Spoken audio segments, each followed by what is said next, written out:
Pas vendimit të fundit të Federatës së Futbollit të Maqedonisë ndaj Shkëndijës, ka pasur reagime të ndërsjella mes Federatës dhe sponsorit të klubit. Sponsori i Shkëndijës ka kërkuar rishikim urgjent të vendimit, duke vlerësuar se klubi ka funksionuar me korrektësi dhe ka dhënë kontribut të rëndësishëm në futbollin vendor dhe ndërkombëtar. Sipas tij, paraqitjet e Shkëndijës në garat evropiane kanë ndikuar pozitivisht në koeficientin e ligës, nga i cili përfitojnë të gjitha klubet në vend. Ai e cilëson vendimin të dëmshëm për projektin sportiv dhe paralajmëron edhe mundësinë e tërheqjes nga klubi nëse situata nuk ndryshon. Nga ana tjetër, FFM ka reaguar duke theksuar se klubi po përpiqet të zhvendosë vëmendjen nga incidentet e finales së Kupës së Maqedonisë. Federata deklaron se asnjë presion apo kërcënim nuk do të ndikojë në vendimet e saj dhe se rregullat të vlen njësoj për të gjitha klubet, veçanërisht sa i përket rendit dhe disiplinës.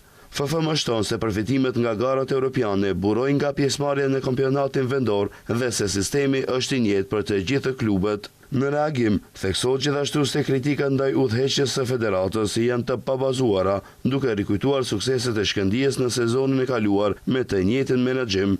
Sa i përket paralajmërimeve për tërheqje të sponsorit, FFM e cilëson kot si vendim biznesi që respektohet, por thekson se nuk ndikon në vendimarrjen e saj.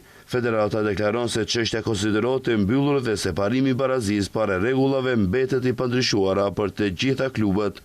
Në reagime është përfshirë edhe tifogrupi ballistët, i cili ka shprehur mbështetje për klubin dhe ka vlerësuar se dënimi është i padrejtë.